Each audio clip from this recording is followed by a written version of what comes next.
Wars needs fuel.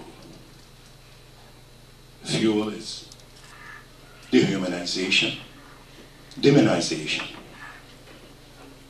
hatred, animosity, and send your troops to kill.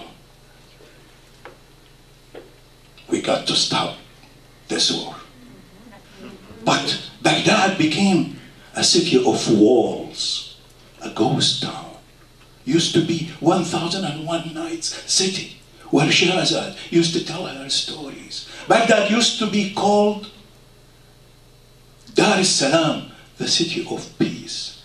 At 5 p.m., you see nobody on the street in Baghdad. During February and March, I visited Baghdad about 5 times. And each time, start counting the checkpoints. When I get to 60, 65, I get tired and I quit counting those checkpoints. Military, policemen, everywhere, deployed on the side of the roads. And there are always fences to separate the highway and the other communities around the highways. Everywhere you look, there is a wall.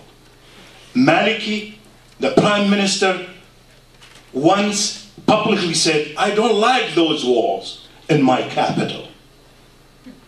So his advisors, right away, they went and collected, well, called upon most of the artists who couldn't afford to leave the capital because they are poor. They didn't travel and became displaced in Syria or Jordan or somewhere else. They came and paid them cheap labor to paint on those walls the ancient culture of Iraq, to hide the ugliness. What is behind this wall? I was warmly received by the embassy, the American embassy personnel. I had a meeting with one of the people who was in charge of the Iraq Transition Construction Office. Somebody told me, give me a tip, to go and meet them. They have $3 billion. You may get some money to support your movement in Najaf, Karbala, Fallujah, and the rest of the country. I met with them. They said, sorry, we don't have anything, but we will connect you with other agencies that we have in your area.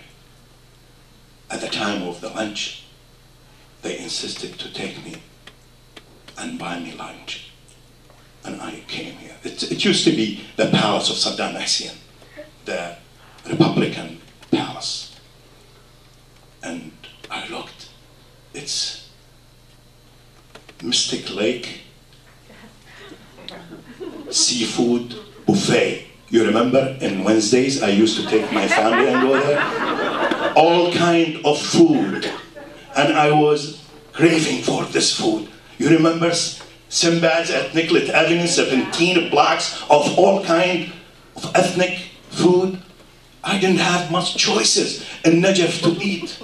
Rice and soup, rice and soup. I don't eat meat, eggplant sometimes okra, and that's it. I got sick.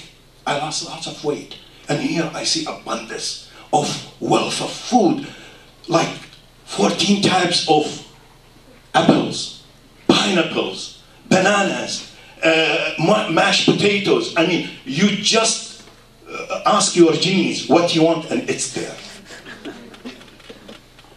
But at that moment, I didn't have the appetite. I couldn't eat because between me and the rest of Iraq is the red zone. People are starving. 6 million of Iraqis are under the poverty line.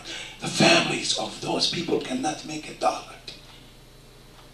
There are 1 million widows, and already, well, they're talking about death and killing. It's over 1 million Iraqis died, and 4,000 Americans.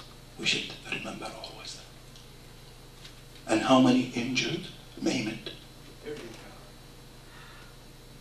But how could I eat and enjoy the food? And I know my relatives, my friends, and Iraqis cannot. They look in the garbage to look for bread, a piece of bread, or the skins, the peels of the vegetables and the fruits to feed themselves, their animals, and sell the rest as feed. Break it, you fix it, you break it, you own it, you break it, you pay for it. Whatever the term is, still, as long there is an occupation in Iraq, the future of Iraq is hanging in the air. Iraqis cannot do anything. Even this puppet government, who tied their future, their interest, to the agenda of the occupiers. Now, every time I speak to people like you, they ask me, Sami, what will happen if the US forces leaves today? Bloodbath, civil war. Well, most of the Iraqis, I ask them the same questions, and they say, Sami, we have to start our civil war now rather than 10 years from now, or next year, or next month. Because when we start this, if there is any war, if there is, as they propagate and lie, then we are Iraqis, we figure out, because we get the medal in our hand, but as long we are not sovereign, as long we are not independent, we're just like blindfolded, handcuffed, thrown in the sea and telling us, don't get wet. And we cannot do this. This, we break the walls and have the status, the proclamation of a twin sister cities between Minneapolis and Najaf.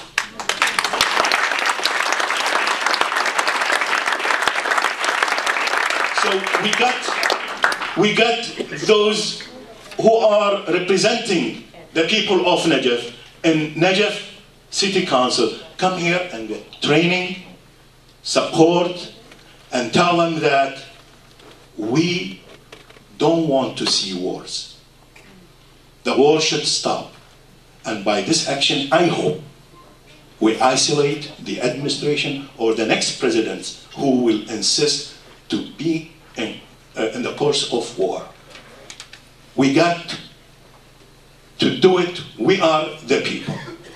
And please, if you feel you can do the difference, because Muslim peacemaker teams and Iraqi-American reconciliation project will submit a package, a paper, a proposal to the city of Minneapolis to open this channel, and we need you to back this project. Thank you very much.